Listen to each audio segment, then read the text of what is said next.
And we're going to take you now into the next session titled Dynamics of Detroit's Startup Community. Endeavor, for those that may not be familiar with the organization, Endeavor was founded in 1997, and we work with a very specific type of entrepreneur.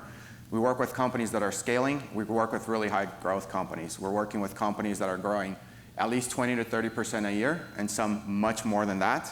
We're working with companies that are on a path to 50, 100 million in revenue, if you're on the smaller side of the companies. And we're also working with companies that are maybe much larger than that. But then the question is, can you 10x your revenue? The other part that's really, really important for us is really working with entrepreneurs that have a pay-it-forward mentality. And that is critical for what we're trying to build. We're now helping some entrepreneurs scale and build their companies to large organizations so that when they become really successful, they can come back, they can join Endeavor's leadership, they can join other organizations and give back and multiply their impact through the success that they've had by reinvesting their knowledge and capital in the ecosystem and the startups and the scale-ups and the businesses that will grow and drive economic growth in Michigan. Since we started in Detroit, and this was about four years ago, we've added 16 companies that are part of Endeavor Detroit, and we cover the whole state of Michigan. These companies, since our inception, are growing on a compounded rate about 46%. Hopefully we can keep those numbers. Those are actually pretty high even from a global standard for Endeavor. And in a larger context, Endeavor is now in 34 different countries. We have 1,500 companies, 1,900 entrepreneurs almost that are part of Endeavor for a combined revenue of about 20 billion and about 2 million jobs by all of these companies. And what's really interesting, high growth entrepreneurs, they do need a little different type of support. We offer them access to networks, some education, a lot of mentorship, founder-to-founder relationships, access to capital, access to talent, and because we are in all of these markets, certainly access to these markets and networks. Our mentors are able to share their experiences with entrepreneurs on how to expand, on how to scale, and how to build their enterprises domestically and globally. Move on to the presentation.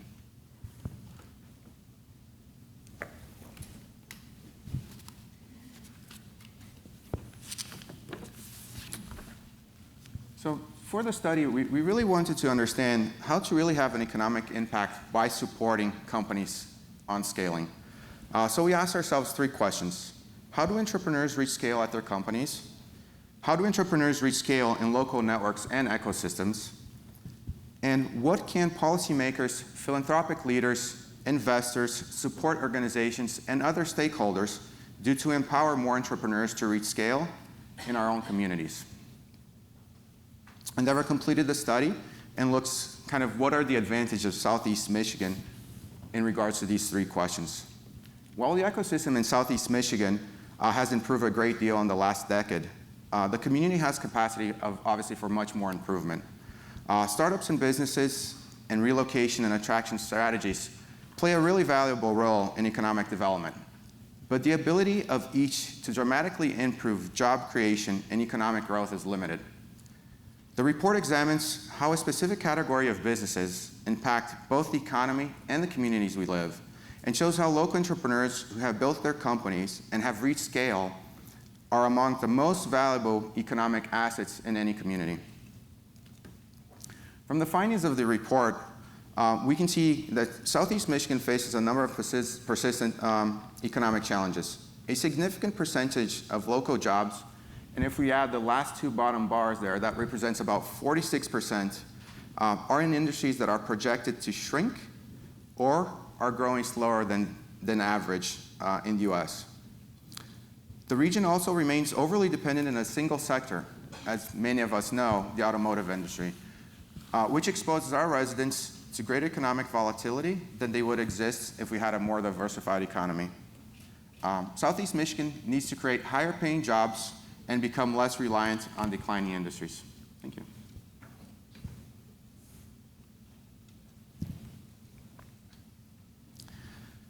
So from the report, we also looked at the most prosperous cities in the US. And one of the things that we found in a quality that separates them from other metropolitan areas are the greater number of entrepreneurial companies with 50 or more employees in high-value industries. These locally owned, high-growth companies pay employees 20% more in average wages than smaller firms do. They generate 40 times more in revenue on average. In a relative size, Southeast Michigan has about 20 to 60% more of these larger, high-value entrepreneurial companies than the rest of the country. So from this slide, you can pretty much see the correlation that is established by these high-value entrepreneurial companies with both DGP and then income per capita.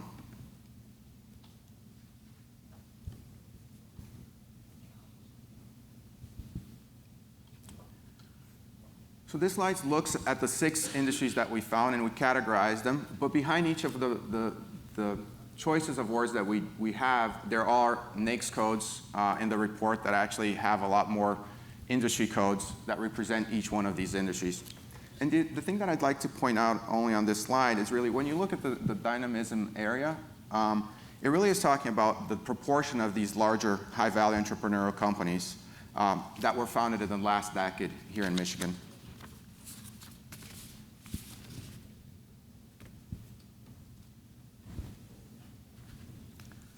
So this is kind of what we found and some things that we might be able to learn from. Avoid the myths of quantity. So while relocation incentives and support for other small businesses can play useful roles in the economy, like we've mentioned, it can be limited. Simply doing more of these activities is unlikely to dramatically improve job creation and increase economic growth. Rather than following the myths of quantity, assuming that simply doing more of the current activities will always be beneficial, decision makers should consider the importance of quality as they develop strategies for our future. This can help ensure that limited resources, or that some of that limited resources for local economic development is dedicated and can be dedicated to companies that will offer the greatest results for our region. Focus on scale. The importance of fostering growth is clear in Southeast Michigan. Companies that reach the size of 50 or more employees make only 10% of our companies, but they account for 74 to 75% of the jobs in our community. Data also indicates that if Southeast Michigan could create 60 new larger, high-value entrepreneurial companies, it would increase our GDP by approximately or just under 2%, or $5 billion. This growth will also increase the average income for our 4.7 million residents by about $1,200. Through growing the entrepreneurial companies, though growing entrepreneurial companies can be powerful, there are now as well supported types of businesses in our community. The New Economy Initiative recently conducted an analysis of more than 100 entrepreneurship-based organizations for a report that will be released in June. Thank you, Pam. You're welcome. Yeah. These analyses revealed that while this is there's a broad support for ideation and early stage entrepreneurs in Southeast Michigan, few local organizations are really currently targeting the founders of growing and scaling companies for assistance. 3, follow the lead of local successful entrepreneurs. Local entrepreneurs who have built large companies are among the most valuable economic resources in our community. Data compiled from founders in Southeast Michigan indicates that there are 6 types of large, high-value entrepreneurial companies, as we saw in the previous slide. Entrepreneurial companies that provide competitive advantage in entrepreneurship. Decision makers should follow the lead of local founders operating these businesses and offer them tailored support while also providing general assistance to companies in other high-value sectors.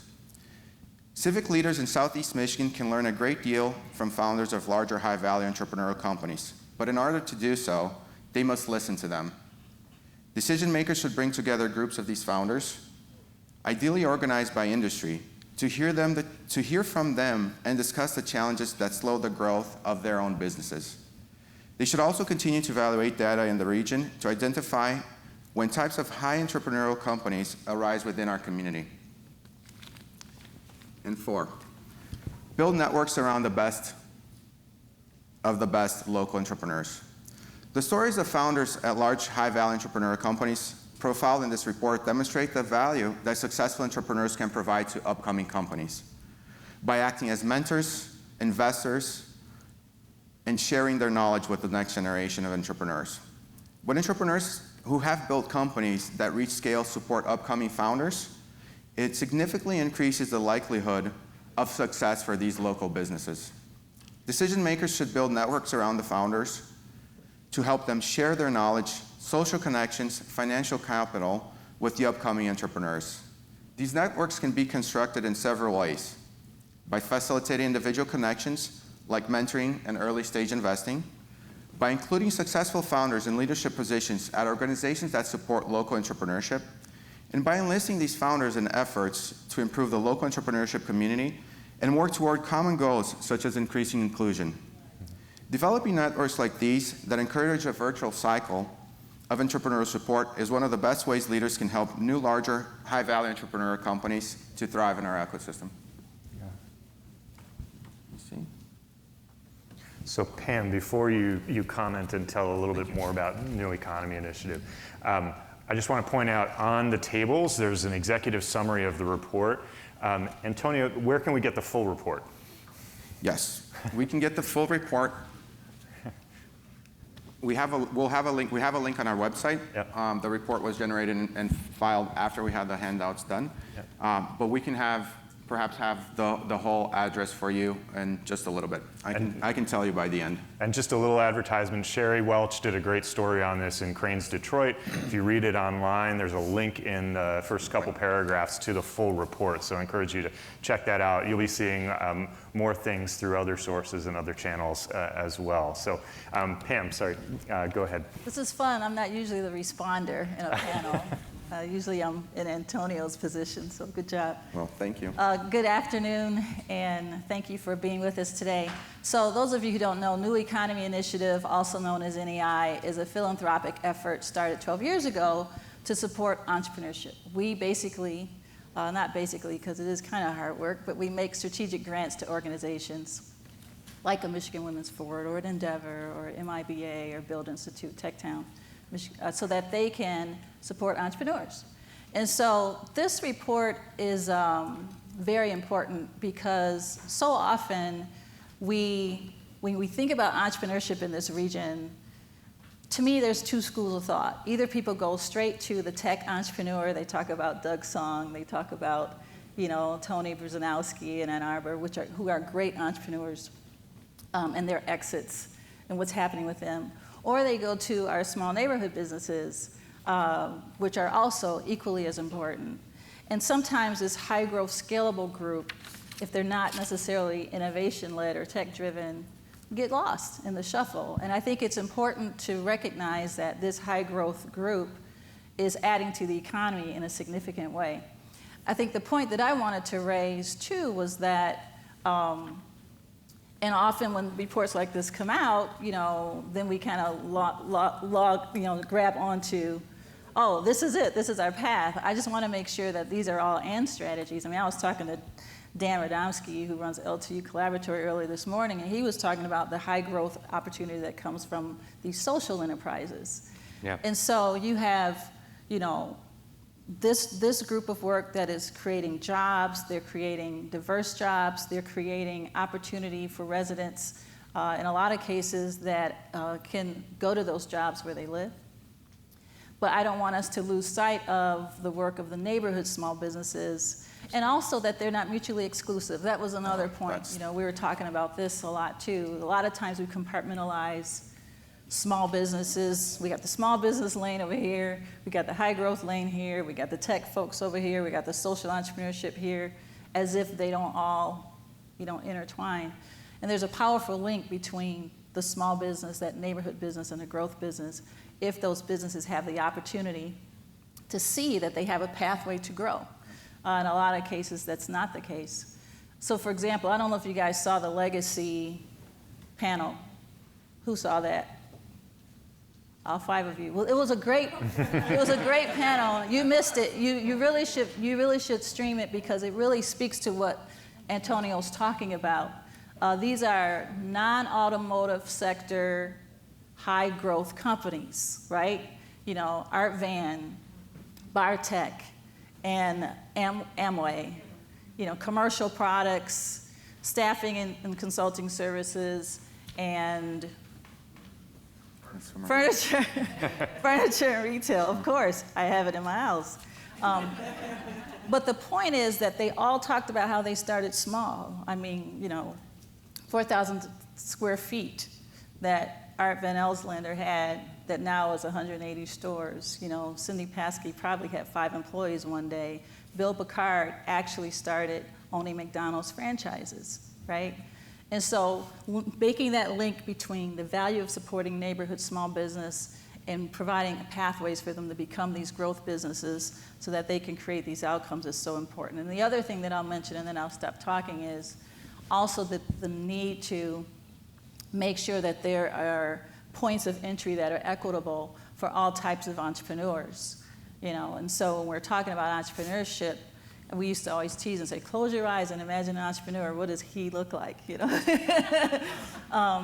But entrepreneurs come in all shapes and sizes. And so the work that we've been doing, funded by philanthropy, is trying to make sure that those access points to a network of support are equitable.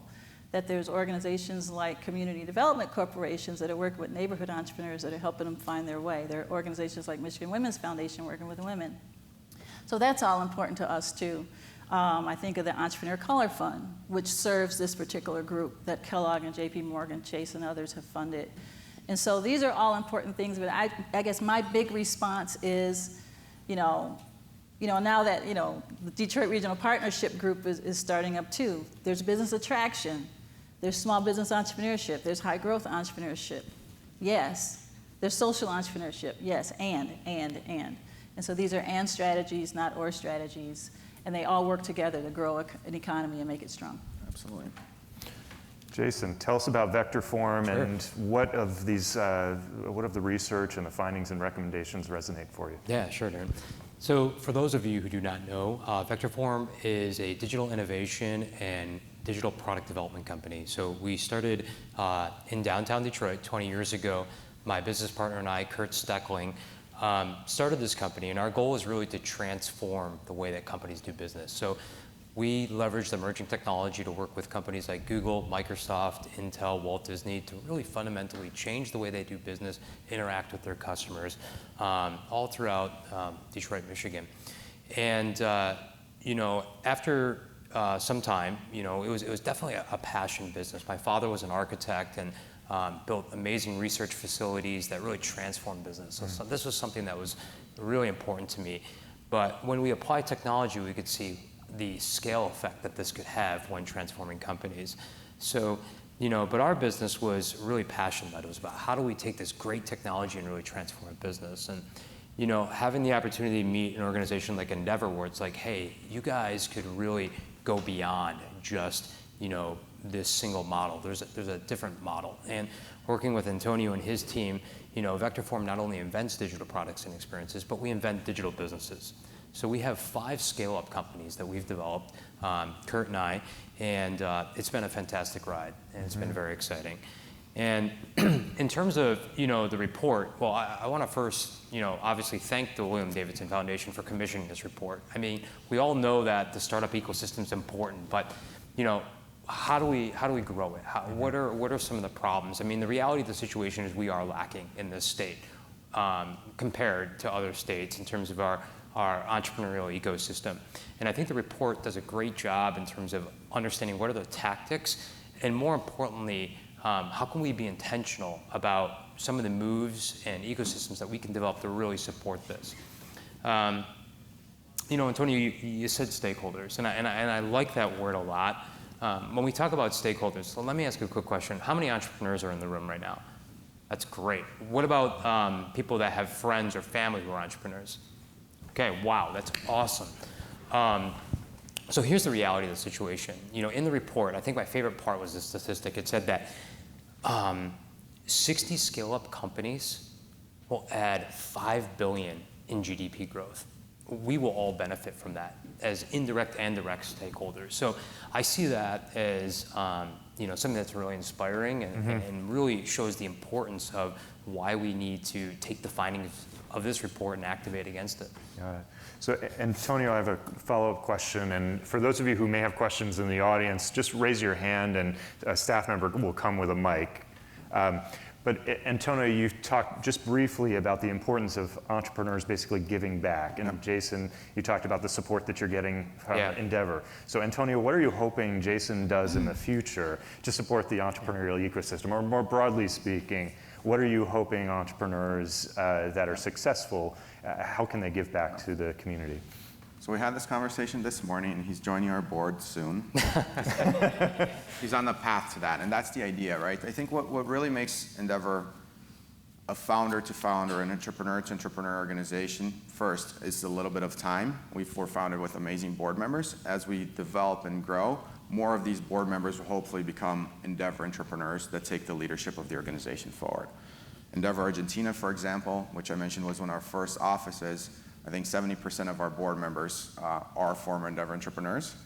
One leading Mercado Libre, which is probably a 20 billion market cap company right now, and a couple of them that are on the board are part from Globant, which is close to 2 billion in market cap right now, who actually did not make it through the first phase of the selection process with Endeavor. I think the other big part, and Jason and Kurt already do that, is mentor and help other entrepreneurs that are up and coming before them or a little bit earlier in their careers that they are.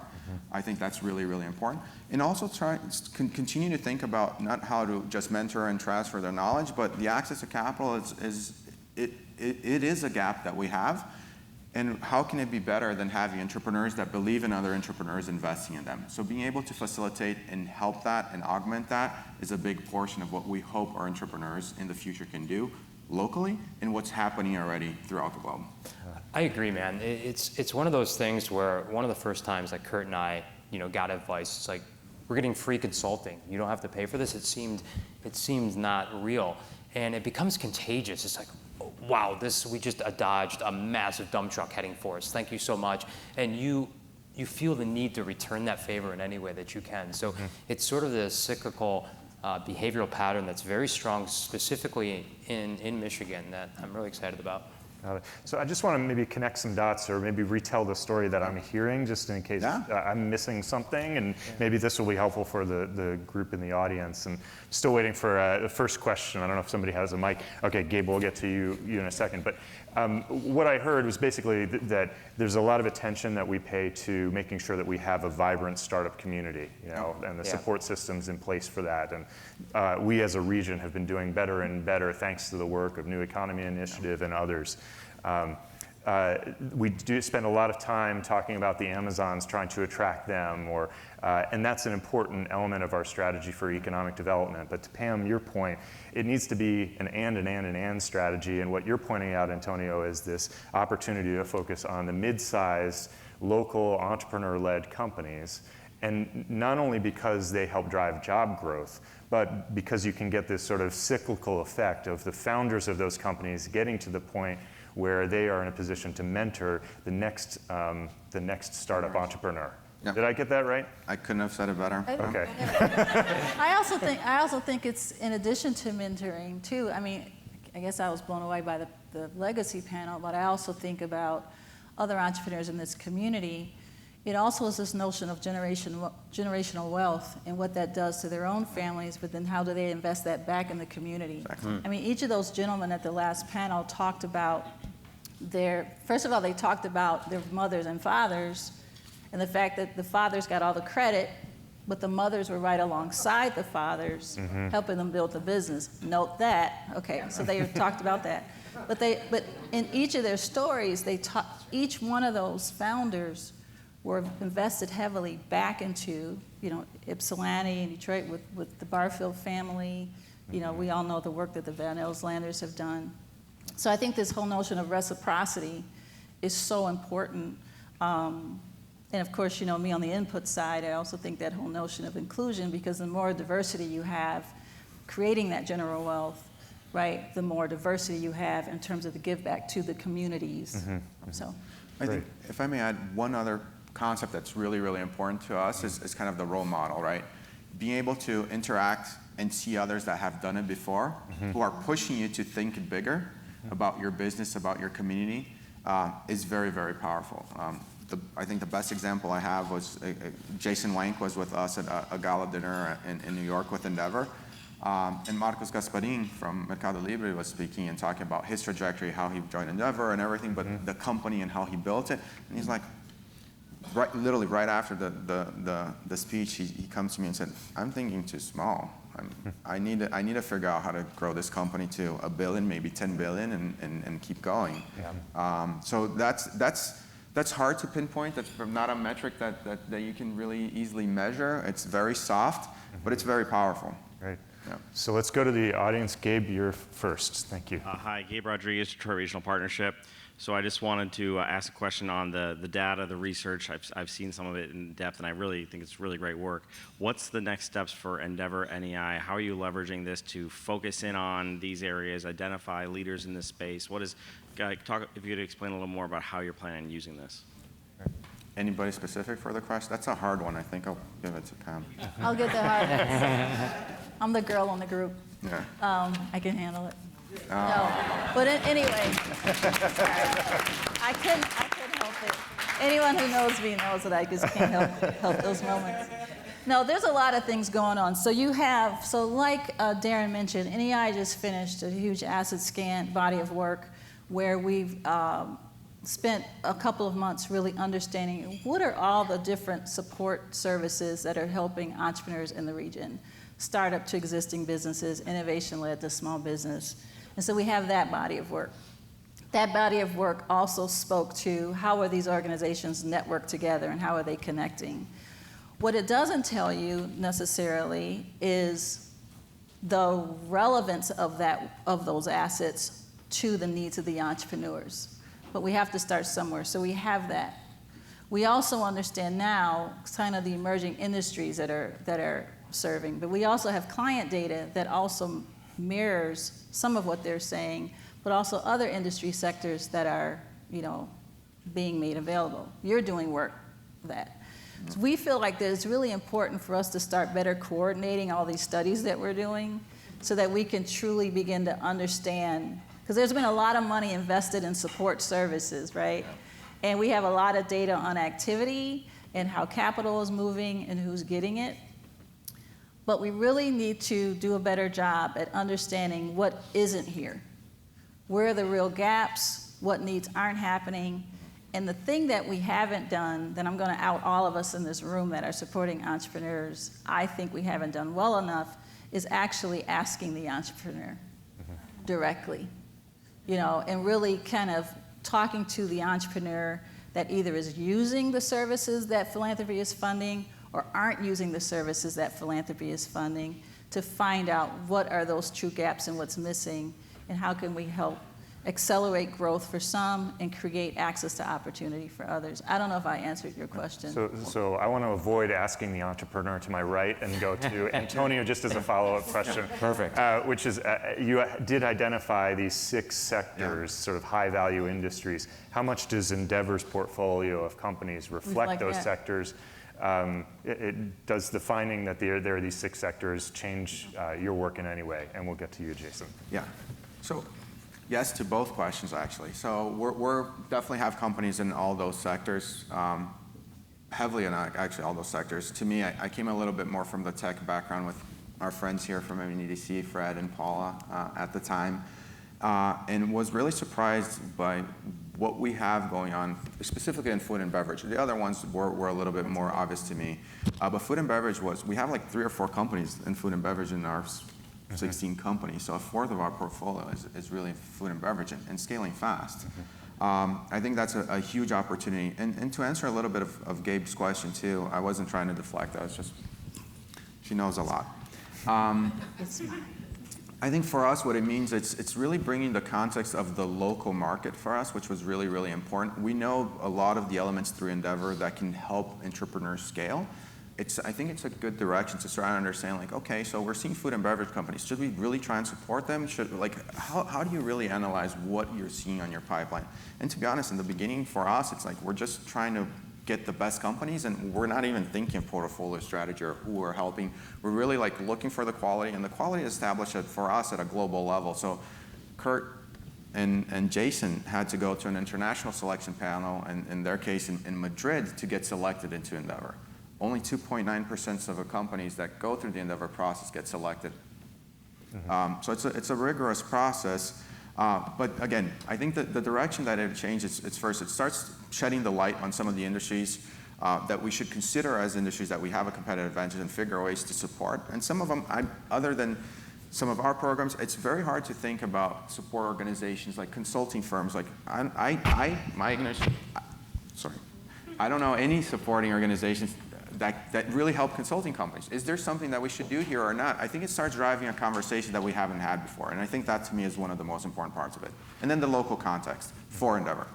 Yeah. I know we had a question in the back, but Pam, you wanted to I just jump wanted in to with- pinpoint the Okay. food and beverage conversation because I want to make a connection of why this particular sector is very important, particularly in a city like Detroit. So you take, 60% of Detroiters leave Detroit to go to work, right, to find suitable jobs, unfortunately. Here's a cool story. So you have McClure's Pickles, right? That is a company that's come through Endeavor. You all know who McClure's Pickles is. In the west side of Detroit with a factory employing Detroiters. And then you have Ellis Island Tea, Nyla Ellis Brown, a young African-American woman, very young woman, who is doing organic tea, who now has moved into the McClure's old building. So they are now neighbors in the west side of Detroit, high growth companies. She's all in Sam's Clubs all over the country. He's all over the country. They're probably employing about 150 people between them, if not more. My number's probably wrong. A high percentage of those people are Detroiters that now don't have to go out of Detroit to get suitable jobs. This is the value of those high growth companies, and that's the importance of food. Now, the next frontier is how to get those jobs over $20 an hour, but we're not going there. But anyway, that's just a dot connection of the importance of that sector to a community like Detroit. Great. So I'm going to turn more attention to the audience here because I've seen a number of hands going up with questions up here, but in the backs. Darin, Dan Wyant, Edward Lowe Foundation. Hi, Dan. I really appreciate this topic. And my question is specifically this. I really love the and/or strategies, startups, growth companies, traction, place-based work, all important.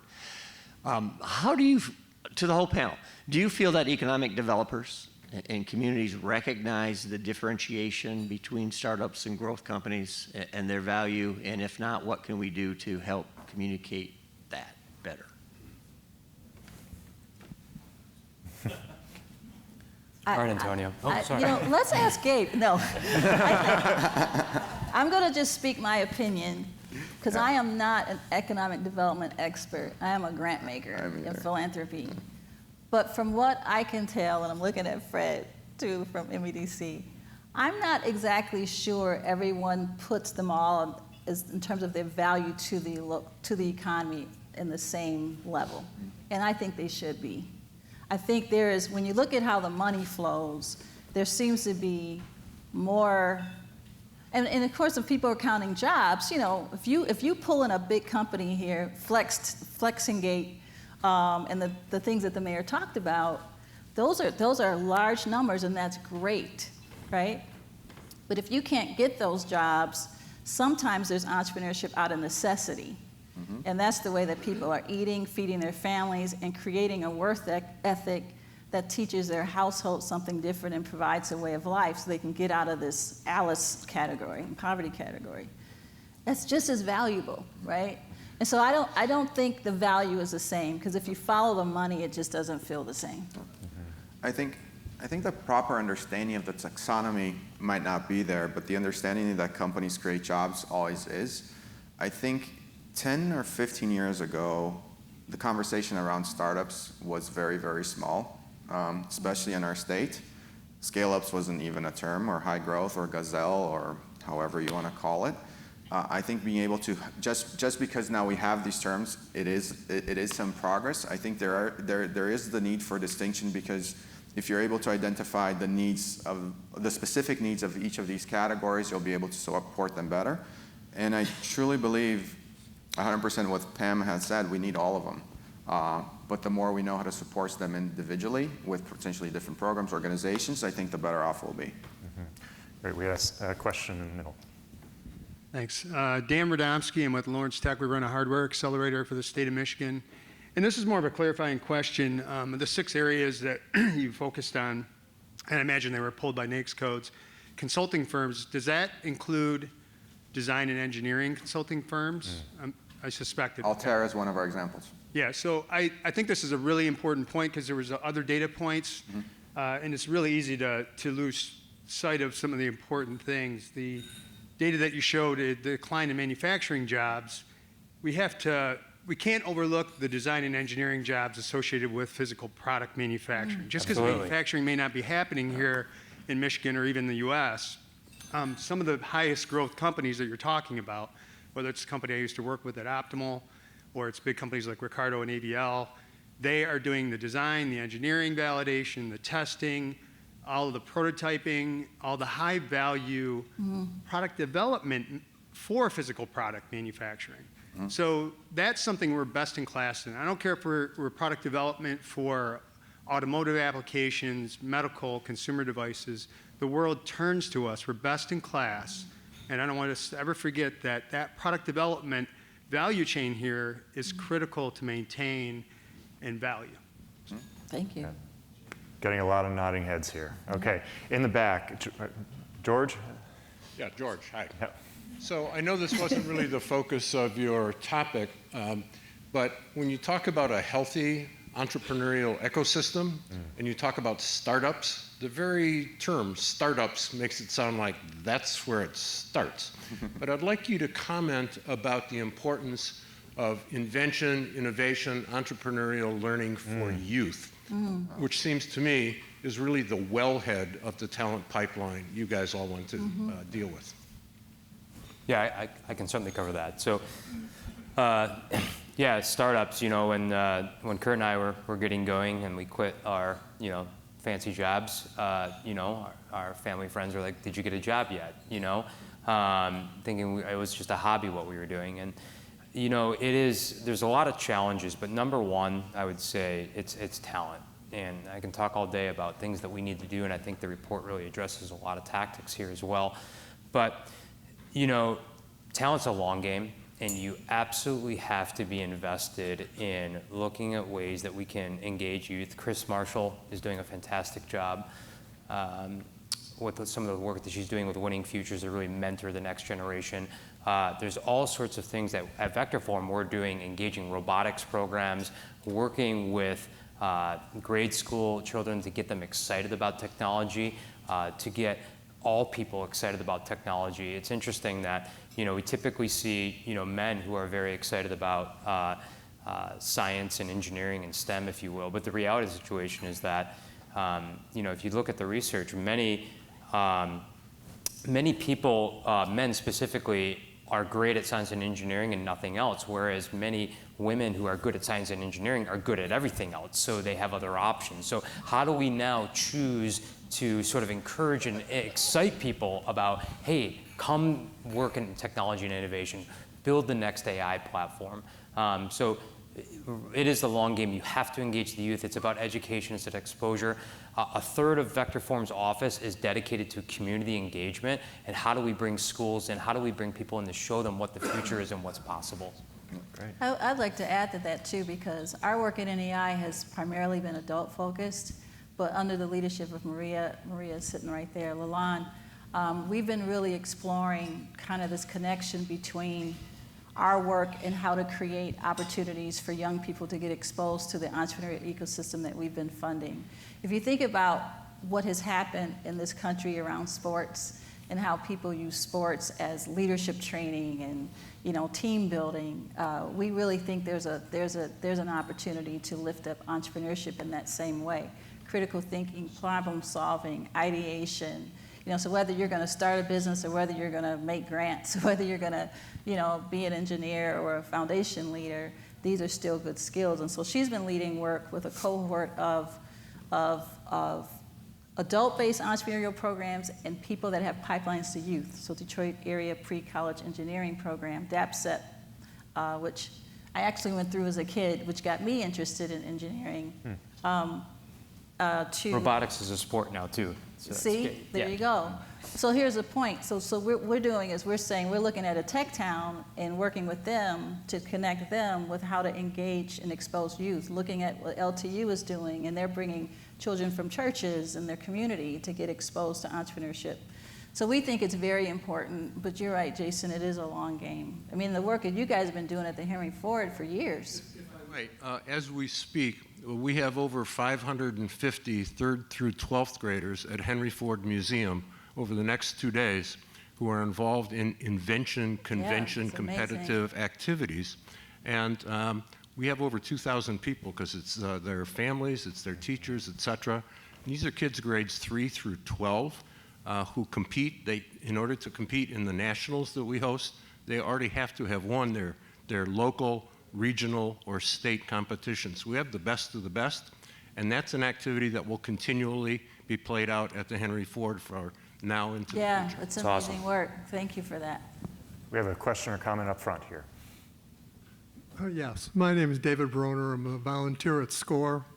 So when I saw the topic, Dynamics of Detroit Startup Community, I love what Antonio and Jason are doing, but many of the people that we're coaching didn't have a dad who was an architect that inspired them to do whatever they're doing.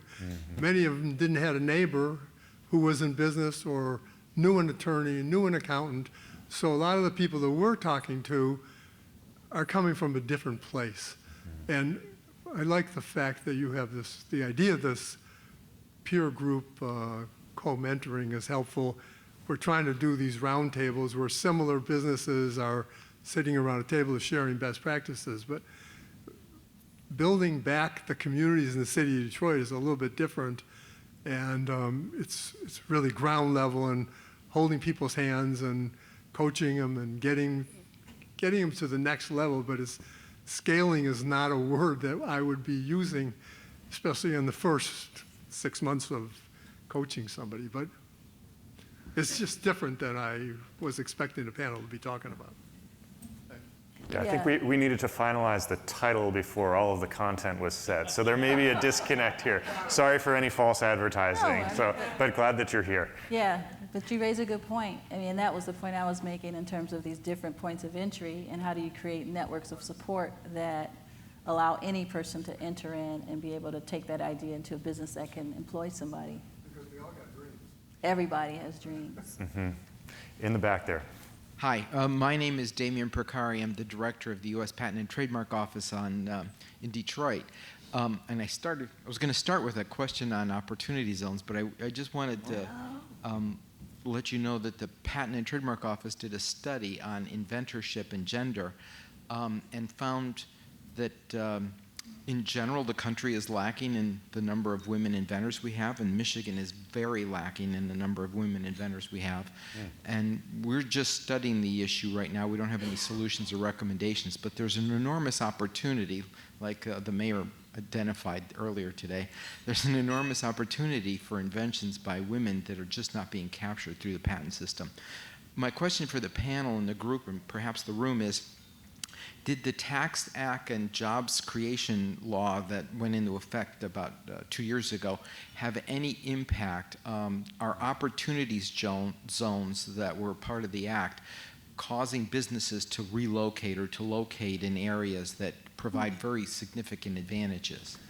Do you know that, Don? I'm not sure. I can talk a little bit about opportunity zones for the very little that I know, but the regulation on opportunity zones really came through like 2 or 3 months ago. Yeah. Very few people really know how to enact or take advantage of it yet. The 2 years that you're referring to is not necessarily the time frame in which it started. So hopefully it will. I've heard and had some conversations regarding opportunity zones here, including with Jonathan. I think it's early to see. I think it's a hope. But from promos that I've seen or heard before, it seems there's a lot of potential. The issue of having the regulation come so late and now having a very short time to take the full opportunity of the credits, I'm not sure how that's going to play off. Great. Question or comment? Yep. Yeah, Mark Brookie from Lawrence Tech. So I love all your 4 bullet points, Thank you, Mark.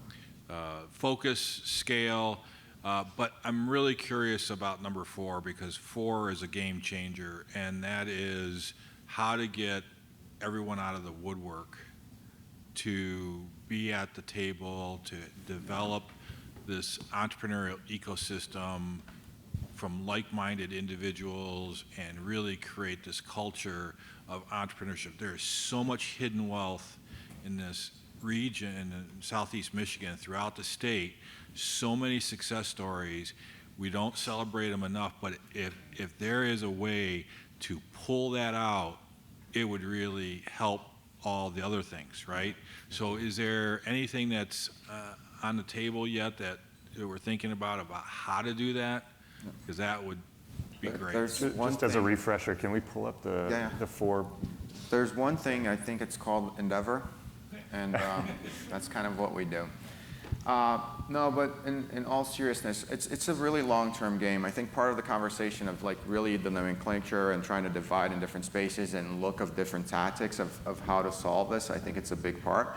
And then through our experience with Endeavor, it's really a long-term game. It really is. Like there are locations we've been around for 20 years, 20 plus years, and now you really see the snowball going by itself, right? It takes a lot of push, and I'd be really remiss if we didn't say that we're very lucky and fortunate to have had the huge initial support of all of our board members and founding board members to start, like Cindy Paskey and Nate Lowry with the Voss family, but even very strongly and super important for us was the huge support we received from NEI at the time as well, and then William David's Foundation that see what Endeavor kind of has done in other locations and had chances to interact with Endeavor in different settings to try and bring this to Michigan and the region. But it's a long-term game. We're very, very, very early. We are in our startup. We are just leaving our startup phase maybe right now. With the launch of this report, I think this is where we're kind of really getting in the game of having some influence, being able to drive the discussions at a different level. Yeah, I want to add to that. So I think about your whole notion around storytelling, which I think is really important. So, and I think of people like, I've mentioned Bill Picard or Leon Richardson or Andre Rush. You're right. We don't recognize and talk about these entrepreneurs and show their faces and their work enough so that we can see that even today. Cranes did a report in 2006. You know how they list all the different entrepreneurs? Do you know that minority and women entrepreneurs are about $15 billion in revenue a year in this region? Do you know who they are? Do you know what they look like? In addition to all the other entrepreneurs? So we are actually embarking on a storytelling effort because we think that's really important. And the audience is not, investors and national players. It really is a storytelling effort to show the profiles of entrepreneurs in our region of all colors, shapes, and sizes, that are high growth businesses or small businesses or tech businesses so that they can demonstrate that this is a community of opportunity for all people. So I think the storytelling is really important, and you're right. I don't think we as a region do that enough to even show the diversity that we actually already have. People get surprised. Oh, there's a woman entrepreneur that's successful, right? Yep. There's a lot more than you think, and they're contributing a lot to the economy already. Right. In the back, and then we have Scott has a question in the front, and Don is in front of Scott. So, okay, we've got a queue. This is great. And there's a woman back there too. There we go. In the back. Thanks for this. Omari Rush with Hi, Omari. Source. Hi.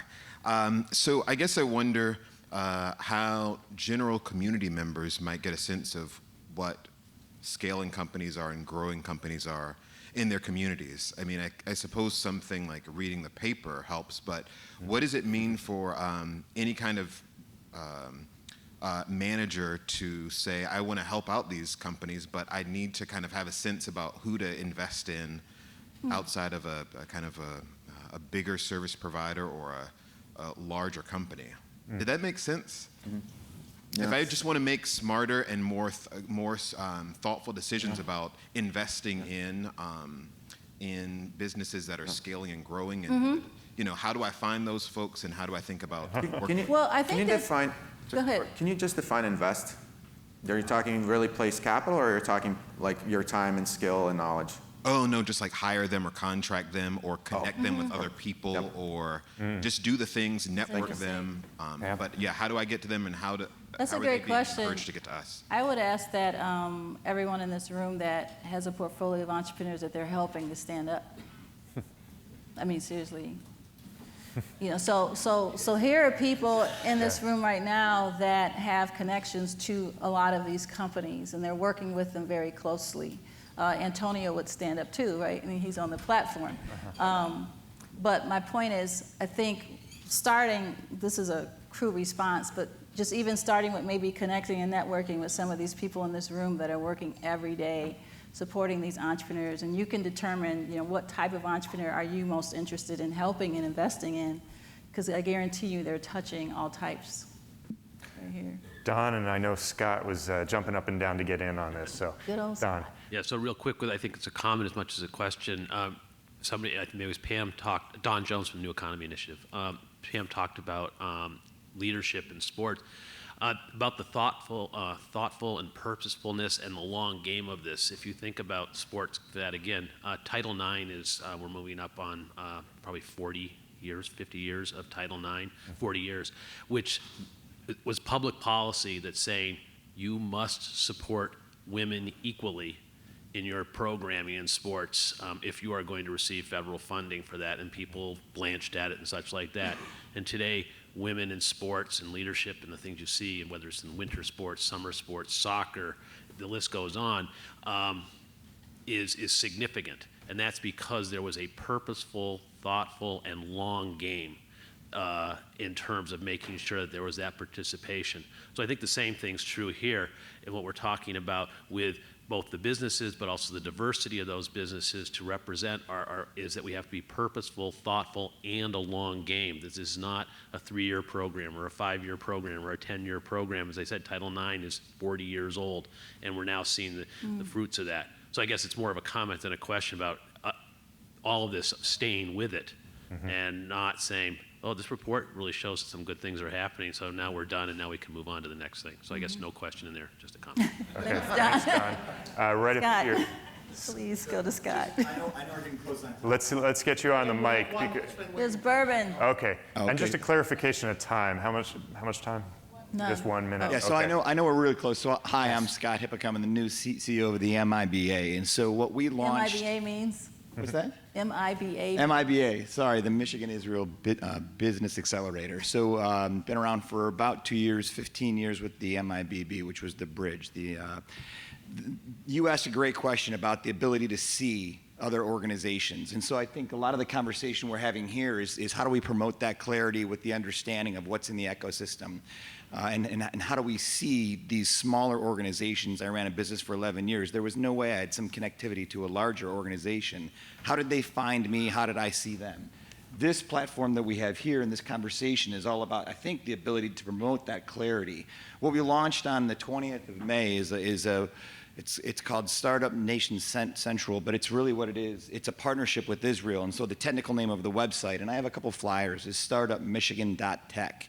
And what this platform is designed to do is to promote the clarity of sight from a small business to a VC or an angel investor, and it allows you to leverage existing technology that was developed in Israel that we frankly leveraged here in the US, and we're the first state in the US to use that platform. So if you want a flyer, I'd be happy to provide it. We're encouraging our small businesses, our entrepreneurials, to come put their profile on this site so they can, 1, be seen, and 2, see other organizations to develop the partnerships so that folks like Pam and others can also find them, and then we can invest and truly build that partnership and really promote this ecosystem of what it means to grow with folks like Dan